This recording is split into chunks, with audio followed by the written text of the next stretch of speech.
পর্যাবৃত্ত গতি, তাহলে পর্যাবৃত্ত গতি হচ্ছে যে গতিটা বারবার পুনরাবৃত্তি ঘটে। যেমন একটা ফ্যানের পাখা, ফ্যান যদি কল্পনা করি, ফ্যানের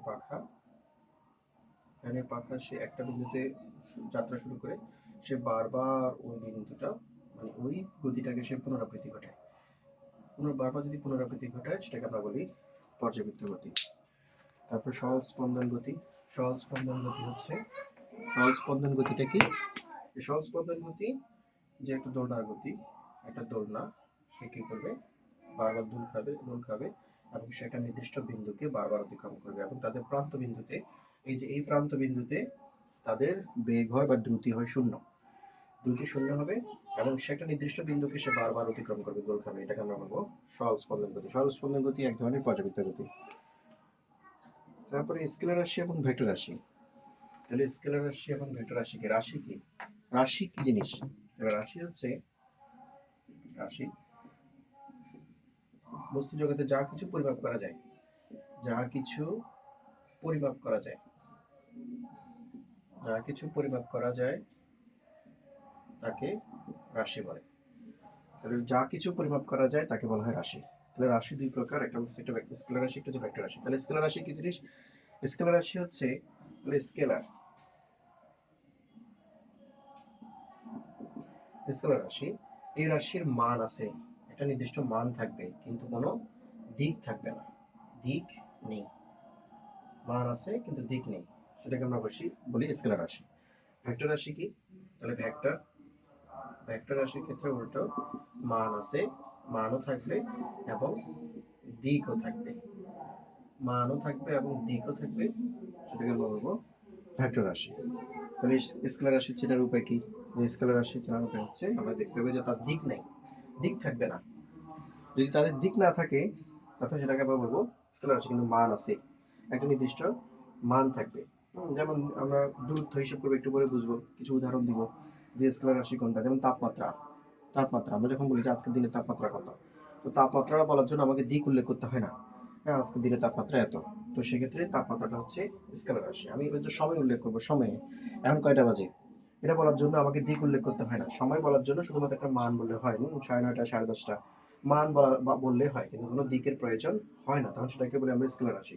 তাহলে সময়টা একটা স্কেলার রাশি। এবং ভেক্টর রাশি, তাহলে ভেক্টর রাশির জন্য একটা মানও থাকবে এবং একটা নির্দিষ্ট দিক থাকবে, মান থাকবে এবং একটা নির্দিষ্ট দিক থাকবে, সেটাকে আমরা বলি ভেক্টর রাশি। যেমন আমি বলি বল, আমি একটা বস্তুকে এই জায়গা থেকে এই জায়গায় নিয়ে আসবো। হ্যাঁ, এখন একটা এই জায়গা থেকে এদিকে নিয়ে আসলাম, আমি যদি উল্টা দিকে বল প্রয়োগ করি, এদিকে যদি বল প্রয়োগ করি, বস্তুটা এদিকে যাবে না। কারণ আমাকে বস্তুটা ওইদিকে নিতে হলে এই বরাবরই ঠিক বল প্রয়োগ করতে হবে, একটা নির্দিষ্ট দিকে বল প্রয়োগ করতে হবে, তখন এই সেটাকে আমরা বলবো ভেক্টর রাশি। তাহলে বল, বস্তুটা কি পরিমাণ বল প্রয়োগ করতেছি, মানে আমি 100 নিউটন বল প্রয়োগ করতেছি, বল প্রয়োগ করে বস্তুটাকে এই বরাবর নিয়ে যাচ্ছি। তাহলে এই 100 নিউটন হচ্ছে মান এবং এই বলের একটা নির্দিষ্ট দিক আছে, সেক্ষেত্রে বলটা হচ্ছে, ভেক্টর রাশি, ভেক্টর রাশি হিসেবে বিবেচিত হবে। নিচে কোনটি স্কেলার রাশি, কোনটি নিচে কোনটি ভেক্টর রাশি, এই টাইপের প্রশ্ন, অনেক ধরনের প্রশ্ন আসে, এগুলো বুঝে বুঝে পড়লে পারা যায় এমসিকিউর জন্য। এরপরে আসে দূরত্ব এবং সরণ। তাহলে দূরত্ব আর সরণ কি জিনিস? দূরত্ব প্লাস সরণ, তাহলে দূরত্ব সরণ।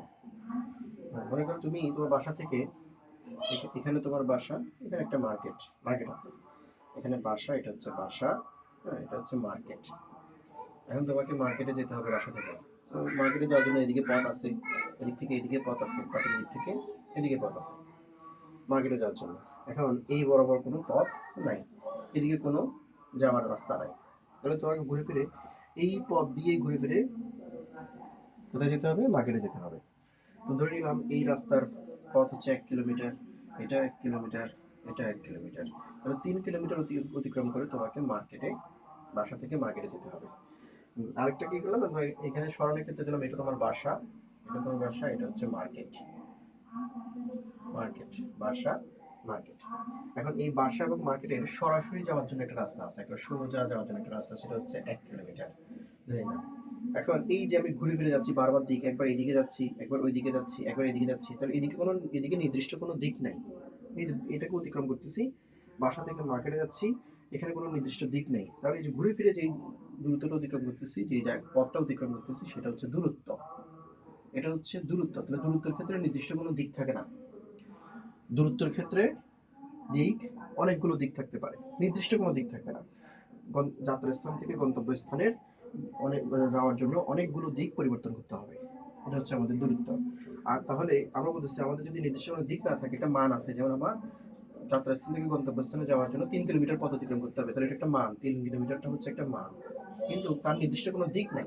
তাহলে মান আছে কিন্তু দিক নেই, তাহলে দূরত্ব হচ্ছে একটা স্কেলার রাশি। আমরা একটু আগে বলছি যে মান থাকে, যদি মান থাকলে দিক না থাকলে সেটাকে আমরা বলি স্কেলার রাশি। তাহলে এটা হচ্ছে একটা স্কেলার রাশি। তাহলে স্মরণটা কি? তাহলে স্মরণের একটা নির্দিষ্ট দিক আছে, কারণ কি যাত্রাস্থান থেকে গন্তব্যস্থানে সোজাসুজি একটা দিক আছে, একটা সোজাসুজি চলে গেলে আমি মার্কেটে চলে যেতে পারবো। তাহলে একটা নির্দিষ্ট দিকে আমি যদি চলে যাই তাহলে মার্কেট বরাবর চলে যেতে পারবো। তাহলে সেক্ষেত্রে স্মরণটা হচ্ছে একটা ভেক্টর রাশি, তাহলে তার একটা মানও আছে 1 কিলোমিটার এবং তার একটা নির্দিষ্ট দিক আছে, তাহলে এটা হচ্ছে একটা ভেক্টর রাশি। তাহলে দূরত্ব এবং স্মরণ তাহলে স্মরণ কাকে বলে? যাত্রাস্থান থেকে গন্তব্যস্থানে সরাসরি দূরত্বটাকে আমরা বলি স্মরণ। আর যাত্রাস্থানে গন্তব্যস্থানে যদি আমাদের বারবার দিক পরিবর্তন করে যদি কোন গন্তব্যস্থানে যেতে হয় তখন সেটাকে আমরা বলি দূরত্ব। তাহলে দূরত্ব এবং স্মরণ দুটোর একক সেম, একক হচ্ছে মিটার, এদের একক হচ্ছে মিটার। আবার এদের মাত্রা কি? মাত্রা হচ্ছে এম, সরি মাত্রা হচ্ছে এল, এই জিনিসটা মাথায় রাখতে হবে। দুটোরই সেম, একক মিটার, মাত্রা হচ্ছে এল, একক মিটার, মাত্রা হচ্ছে এল। তাহলে এবার কিছু প্রশ্ন আসে এখানে যে দূরত্ব এবং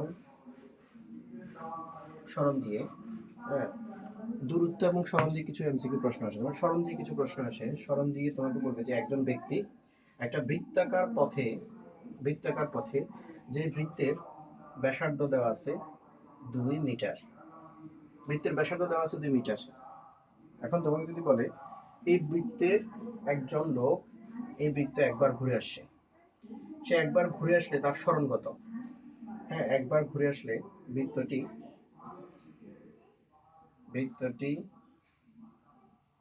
একবার ঘুরে আসলে স্মরণ ও দূরত্ব কত? স্মরণ কত এবং দূরত্ব কত? এই টাইপের প্রশ্ন আসে। তাহলে প্রথমত আসে স্মরণ। তাহলে স্মরণ কিভাবে বের করবো? আমরা জানি যে যাত্রার স্থান হচ্ছে এই বিন্দুটা, এই বিন্দু থেকে এসে একটা লোক এই ঠিক এই বরাবর ঘুরে আবার এই জায়গায় আসলো, তাহলে যাত্রাস্থানও এখানে, গন্তব্যস্থানও এখানেই, কারণ সে ঘুরে এই জায়গাতেই আসবে। তো সেক্ষেত্রে তার স্মরণ হচ্ছে 0, স্মরণ থাকবে না এখানে, যদি যে এক জায়গা থেকে যাত্রা করছে আবার ঠিক ওই জায়গায় ফিরে আসছে। তাহলে দূরত্ব কত? তাহলে এই কোন এক ব্যক্তি যদি একবার ঘুরে আসে তাহলে দূরত্ব করতে হবে, তাহলে দূরত্ব হচ্ছে, আমরা বলছিলাম যে দূরত্বটা অতিক্রম করে বারবার দিক পরিবর্তন করে যাত্রাস্থান থেকে গন্তব্যস্থানে যাওয়ার জন্য যে টোটাল যে মোট পথটা অতিক্রম করে সেটা হচ্ছে দূরত্ব। তাহলে টোটাল পথটা কত? এই বৃত্তের পরিধি সমান দূরত্ব অতিক্রম করছে সে। পরিধি বা নির্ণয় সূত্র হচ্ছে 2 পাই আর, এই জন্য তোমাকে আর এর মান দিয়ে দিছে, তাহলে আর এর মান হচ্ছে 2, তাহলে 4 পাই, তাহলে 4 পাই ক্যালকুলেটরে বসাই দিলে ইকুয়াল দিলে আমাদের দূরত্বের মানটা এখানে চলে আসবে। এখন অনেক সময় প্রশ্ন করে দূরত্ব এবং স্মরণের পার্থক্য কত? তাহলে তুমি দূরত্ব এই যে পাইছি এটা থেকে আমি স্মরণকে বাদ দিয়ে দিলে, 0 বাদ দিয়ে দিলেই এখানে দূরত্ব এবং স্মরণের পার্থক্যটা পেয়ে যাব, দুইটাই। আরো কিছু প্রশ্ন করে এরকম, যেমন যদি বলে যে এই বৃত্তের অর্ধেক দূরত্ব অতিক্রম করছে কোনো ব্যক্তি যদি এই বৃত্তটার অর্ধেক দূরত্ব অতিক্রম করে, অর্ধেক মানে যে যাত্রাস্থান এখানে, তো অর্ধেক মানে ঠিক অপোজিটে, ঠিক এই বরাবর এই দূরত্ব হচ্ছে ঘুরে আসি অতিক্রম করলে তার স্মরণ কত? তাহলে আমরা জানি স্মরণ যাত্রাস্থান থেকে গন্তব্যস্থানের সরাসরি দূরত্বটাকে আমরা বলি স্মরণ। তাহলে আমরা এই বলছে ব্যাসার্ধ দেওয়া ছিল 2 মিটার, ধরে নিলাম ব্যাসার্ধ 2 মিটার দেওয়া আছে, তাহলে এই যাত্রাস্থানে গন্তব্যস্থানের দূরত্ব হচ্ছে তার ব্যাস। যদি অর্ধেক দূরত্ব বলে, অর্ধেক, হ্যাঁ, যদি বলে বৃত্তের অর্ধেক দূরত্ব অতিক্রম করছে, অথবা অর্ধেক না বলে যদি বলে যে 1.5 দেড় বার ঘুরছে, বৃত্তটাকে দেড় বার ঘুরছে, দেড় বার, বৃত্তটা যদি দেড় বার ঘুরে, একবার ঘুরে এসে আবার অর্ধেক ঘুরে, একবার ঘুরে এসে যদি আবার অর্ধেক ঘুরে, যদি দেড় বার ঘুরে, তখন সেক্ষেত্রে কি মানে অর্ধেকই বোঝায়, একই কথা। যাত্রাস্থানে গন্তব্যস্থানে সরাসরি দূরত্ব হলে এটাকে আমরা বলি ব্যাস, বৃত্তের ব্যাসের সমান হয়, স্মরণ হয় বৃত্তের ব্যাসের সমান। তাহলে ব্যাসার্ধ যদি 2 হয় তাহলে ব্যাস হবে কত? 4 মিটার। স্মরণ হবে ব্যাসের সমান। এবার দূরত্ব যদি বলে, যদি অর্ধেক বলে যাত্রাস্থান থেকে গন্তব্যস্থানের সরাসরি এই দূরত্বটা তখন সরাসরি হবে না, সে এই পথটা অতিক্রম করছে, ব্যাসার্ধের অর্ধেক পথ অতিক্রম করছে। এই যেটা পুরোটা হচ্ছে তার পরিধি, সরি এটা হচ্ছে তার পরিধির অর্ধেক পথ অতিক্রম করছে। তো সেক্ষেত্রে এখানে আমি বলছি 2 পাই আর ইন্টু হাফ, পরিধির অর্ধেক দূরত্ব সে অতিক্রম করতেছে। যদি পরিধির অর্ধেক দূরত্ব অতিক্রম করতেছে, তো সেই ক্ষেত্রে এর দূরত্ব হবে 2 পাই আর ডিভাইড বাই হাফ। 2 কাটাকাটি এগুলো জাস্ট পাই আর, তাহলে পাই আর এটা হবে তার অর্ধেকের ক্ষেত্রে তার দূরত্ব। এবার যদি 1.5 বার বলে, 1.5 বার বললে তাহলে এই যে অর্ধেক দূরত্ব, অর্ধেক একবার অতিক্রম করলে 2 পাই আর, একবার অতিক্রম করলে 2 পাই আর, আবার অর্ধেক করলে পাই আর, তাহলে 2 পাই আর প্লাস পাই আর, এটাকে মানটা বসাই দিলে আর এর মান তো 2 মিটার, মান বসাই দিলে এখান থেকে দূরত্বের মানটা পাওয়া যায়। তাহলে বৃত্ত দিয়ে এরকম সরল এবং দূরত্ব দিয়ে অনেকগুলো প্রশ্ন আসে পরীক্ষাতে, এমসিকিউ পরীক্ষাতে গুরুত্বপূর্ণ কিছু প্রশ্ন দেয়।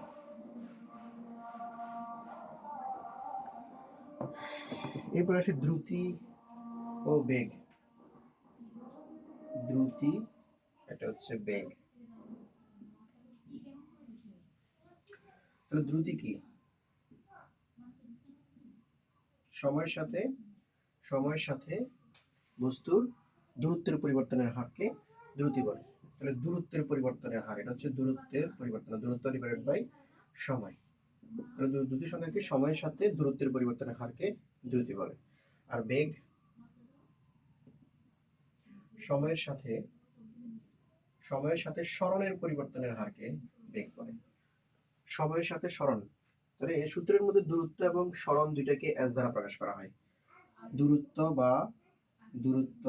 অথবা সরণ, আমরা সূত্রে দূরত্ব বা সরণকে দুইটাকেই এস দ্বারা প্রকাশ করি। তাহলে এটা এস, এটা হচ্ছে টি, এটা হচ্ছে দ্রুতিকে প্রকাশ করা হয়, দ্রুতি বা বেগকে প্রকাশ করা হয় ডি দ্বারা। তাহলে এস ইজ ইকুয়ালস টু ভিটি, যে সমবেগের সূত্রটা আছে ওই সূত্রটাই এখান থেকে পাওয়া যায়, এখান থেকে আমরা পাই। তাহলে দূরত্ব বা সরণকে সূত্রের মধ্যে এস দ্বারা প্রকাশ করা হয়। তাহলে এবার আমরা আসি দ্রুতি এবং বেগ, এটা স্কেলার রাশি নাকি ভেক্টর রাশি? দ্রুতি কি রাশি? রাশি যদি চিন্তা করি, রাশি। তাহলে দ্রুতি, একটু আগে আমরা বলছি যে দ্রুতির সংখ্যাকে সময়ের সাথে দূরত্বের পরিবর্তনের হারকে দ্রুতি বলে। তাহলে দ্রুতির সাথে দূরত্বের সম্পর্ক, তাহলে দূরত্ব শুরুতে আমরা বলছি সেটা হচ্ছে একটা স্কেলার রাশি। কেন স্কেলার রাশি? কারণ তার নির্দিষ্ট কোনো দিক থাকে না, মান থাকে কিন্তু দিক থাকে না। তো সেক্ষেত্রে দূরত্ব যেহেতু স্কেলার রাশি, তাহলে দ্রুতিও একটা স্কেলার রাশি, স্কেলার রাশি। এবার যদি বলি যে বেগ কি, তাহলে বেগ কার সাথে সম্পর্ক? সরণের সাথে। আমরা জানি সরণ কোনটাকে বলে? যাত্রাস্থান থেকে গন্তব্যস্থানের সরাসরি দূরত্বটাকে আমরা বলি সরণ। দিয়ে নির্দিষ্ট একটা দিক থাকে, সরণের নির্দিষ্ট একটা দিক থাকে। তো সেক্ষেত্রে সরণ যেহেতু ভেক্টর রাশি, তাহলে বেগও একটা ভেক্টর রাশি। তাহলে এগুলো খুবই গুরুত্বপূর্ণ প্রশ্ন। নিচের কোনটি স্কেলার রাশি বা নিচের কোনটি ভেক্টর রাশির মধ্যে এই টাইপের প্রশ্নগুলো অপশনে দেয়, যে দ্রুতি, বেগ, এগুলো অপশনে দিবে। তো এবার আসি এদের একক কি, এদের এককটা কি? তাহলে একক সূত্র থেকে বের করা যায়, যেমন দ্রুতির সূত্র দূরত্ব ডিভাইড বাই সময়। আমরা দূরত্বের একক বলছিলাম মিটার, সময়ের একক বলছিলাম, সময়ের একক হচ্ছে সেকেন্ড নরমালি। তাহলে এটা হচ্ছে এসটাকে উপরে নিয়ে গেলে এমএস ইনভার্স 1। তাহলে দ্রুতির এককও এমএস ইনভার্স 1, বেগের এককও সেম, কারণ আমরা সরণের একক জানি মিটার, সময়ের একক সেকেন্ড। তো সেক্ষেত্রে এমএস ইনভার্স 1, দুজনের একক হচ্ছে এমএস ইনভার্স 1। মাত্রা কি? সূত্র থেকে মাত্রাও বের করা যায়। সূত্র থেকে যেমন একক বের করা যায়, সংজ্ঞা থেকে বা সূত্র থেকে ঠিক একই মাত্রা বের করা যায়। তাহলে আমরা জানি দূরত্ব এটা, দূরত্বের ইংরেজি হচ্ছে লেংথ। হ্যাঁ, মনে রাখার একটা টেকনিক হচ্ছে দূরত্বের ইংরেজি হচ্ছে লেংথ। লেংথ থেকে আমরা এল নিয়ে আসতে পারি, এল। হ্যাঁ, এটা হচ্ছে দূরত্বের একক মিটার। আর এটা হচ্ছে সময়ের একক, সময়কে আমরা ইংরেজিতে টাইম বলি, টাইমে টি আনতে পারি, টি ইনভার্স 1, এল টি ইনভার্স 1। তাহলে মাত্রা মনে রাখা, দূরত্ব এবং দ্রুতির একক এবং মাত্রা মনে রাখা খুব সহজ টেকনিক হচ্ছে দুইটার সূত্র জানলে একক মাত্রা বের করা খুব সহজ। এগুলো দিয়ে ছোটখাটো কিছু এমসিকিউ দিতে পারে, যেমন তোমাকে দূরত্ব দিয়ে দিবে, সময় দিয়ে দিবে, দ্রুতি কত সেটা বের করতে বলবে, অথবা সরণ দিয়ে দিবে, সময় দিয়ে দিবে, বেগ কত সেটা বের করতে বলতে পারে, অথবা বেগ দিয়ে দিবে, সরণ দিয়ে দিবে, তোমাকে কত সময়ে ওই দূরত্বটা অতিক্রম করবে সেটা তোমাকে বের করতে বলতে পারে। ছোটখাটো এমসিকিউতে এগুলো দিতে পারে। তাহলে দ্রুতি এবং বেগের মধ্যে থেকে গুরুত্বপূর্ণ যে এমসিকিউগুলো আসে এই টপিকগুলো থেকে আসে। দ্রুতি কোন রাশি, বেগ কোন রাশি, এরপর দ্রুতির একক, মাত্রা, এই টাইপের প্রশ্ন এবং ছোটখাটো কিছু অঙ্ক এখান থেকে দেয়, এই সূত্র থেকে দেয়, দ্রুতি সূত্র থেকে দেয়, বেগের সূত্র থেকে দেয়।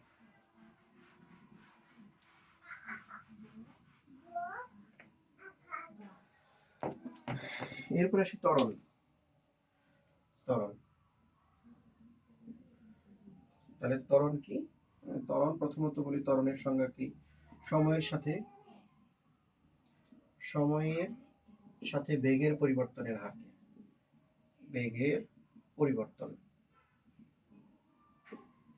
সময়ের সাথে বেগের পরিবর্তনের হারকে আমরা বলি ত্বরণ। সময়ের সাথে বেগের পরিবর্তনের হারকে আমরা বলি ত্বরণ। তাহলে বেগের পরিবর্তন আমরা জানি আদি বেগ, বেগকে আমরা দুইভাবে লিখতে পারি, আদি বেগকে আমরা লিখি ইউ, শেষ বেগকে আমরা লিখি ভি। তাহলে এক্ষেত্রে আমরা সূত্রটা, ত্বরণকে প্রকাশ করা হয়, সূত্রের মধ্যে প্রকাশ করা হয় ছোট হাতের এ দ্বারা। বেগের পরিবর্তন তাহলে আমরা বলি শেষ বেগ মাইনাস আদি বেগ ডিভাইড বাই সময়কে আমরা প্রকাশ করি টি দ্বারা। তাহলে এটা হচ্ছে ত্বরণের সূত্র। ত্বরণের সূত্রটা কি?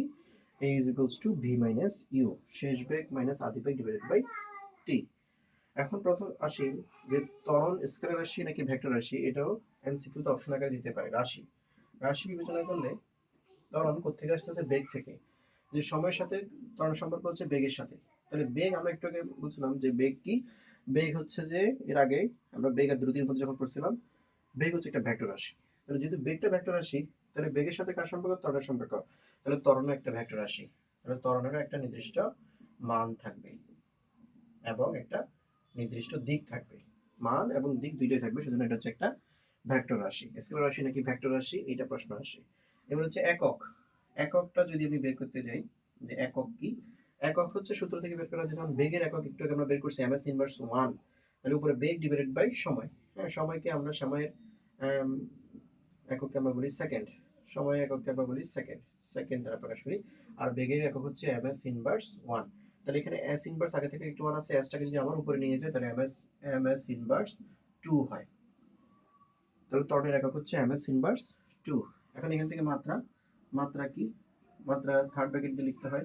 যেমন দূরত্বের একক হচ্ছে মিটার, তাহলে দূরত্বকে আমরা মাত্রাতে প্রকাশ করি হচ্ছে লেন্থ মানে l দ্বারা, আর সময়কে আমরা প্রকাশ করি t দ্বারা, lt ইনভার্স 2। এটা হচ্ছে মাত্রা। কারণ ত্বরণের একক এবং ত্বরণের মাত্রা এবং ত্বরণ কি স্কেলার রাশি নাকি ভেক্টর রাশি, এই জিনিসগুলো বোঝার সহজ টেকনিক দেখাই দিলাম এবং সহজে মুখস্থ করা ছাড়া এগুলো মনে রাখা যায়। এছাড়াও এই সূত্রগুলো, এই সূত্র থেকে, ত্বরণের সূত্র থেকে আমরা বেগের প্রথম সূত্র, হ্যাঁ, গতির প্রথম সূত্র পাই, v is equals to u plus at, এই সূত্রটা পাই। এখানে পক্ষান্তর করে দিলে, কোনাগুনি গুণন করে দিলে আমরা v is equals to u plus at এই সূত্রটা পাই, গতির প্রথম সূত্র। এছাড়াও এখান থেকে কিছু এমসিকিউ প্রশ্ন সরাসরি দিয়ে দেয়, ত্বরণ বের করো, হ্যাঁ, আদি বেগ দিয়ে দেয়, শেষ বেগ দিয়ে দেয়, টি দিয়ে দেয়, তোমাকে ত্বরণ বের করতে বলতে পারে এই সূত্র থেকে। এছাড়াও তোমাকে ত্বরণ দিয়ে দিবে অথবা আদি বেগ শেষ বেগ দিয়ে দিবে, বলছে কত সময়ে এই ত্বরণটা লাভ করবে সে, ওই সময়টা বের করতে বলতে পারে। তাহলে এই ছোটখাটো এমসিকিউ, এই সূত্রগুলো দিয়েই এমসিকিউ সবচেয়ে বেশি আসে। তাহলে এগুলো একটু করে দেখে নিবা। তারপরে কিছু আসে এমসিকিউ টপিক, সূত্র থেকে আসে যে নিচের কোন সূত্রটি সঠিক, গতির কোন সূত্রটি সঠিক, এই টাইপের কিছু এমসিকিউ প্রশ্ন দেয়, গতির কোন সূত্রটি সঠিক। তাহলে গতির সূত্রগুলো যদি আমরা প্রথমত দেখি যে গতির সমতরণের সূত্রগুলো কি কি? সমতরণের সূত্র এবং সমবেগের সূত্র। সমতরণের সূত্র, গতির সমবেগের সূত্র। যেমন আমরা সমতরণের সূত্র একটু আগে গতির প্রথম সূত্র পাইছি, v is equals to u plus at। দুই নম্বর সূত্র s is equals to ut plus half of at square। তিন নম্বর সূত্র s is equals to u plus v divided by 2 into t। এরপরে 4 নম্বরের সূত্র একটা আছে v square is equals to u square plus 2as। এগুলো হচ্ছে সমতরণের ক্ষেত্রে গতির সূত্র। সমবেগের ক্ষেত্রে গতির একটা সূত্র, সেটা হচ্ছে s is equals to vt। তাহলে এই সূত্রগুলো অপশনে তোমাকে দিবে, যেটা সঠিক সে একটাই দিবে। s is equals to, মনে করো এই সূত্র তোমাকে বলতে নিচের কোন সূত্রটি সঠিক, গতির কোন সূত্রটি সঠিক, উলট পালট করে দিবে। তাহলে এই সূত্রগুলো তোমাকে জানলে এখান থেকে কিছু এমসিকিউ প্রশ্ন তুমি আনসার করতে পারবে খুব সহজে। গতির সূত্রগুলো জানতে হবে। এরপরে আসি গতির সূত্রগুলো। গতি এটাতে আমরা বললাম যে ভূপৃষ্ঠে কোনো একটা বস্তু যখন গতিশীল থাকে, সমবেগে হোক বা সমত্বরণে হোক, ওই ভূপৃষ্ঠে কোনো বস্তুর ক্ষেত্রে এই সূত্রগুলো, গতির এই সূত্রগুলো আমরা এখানে ব্যবহার করি। এছাড়া আমরা কোনো একটা বস্তুকে উপরের দিকে নিক্ষেপ করলে নিক্ষিপ্ত বস্তুর ক্ষেত্রে আবার পরন্ত বস্তুর ক্ষেত্রে কিছু সূত্র আছে। নিক্ষিপ্ত বস্তু এবং পরন্ত বস্তু,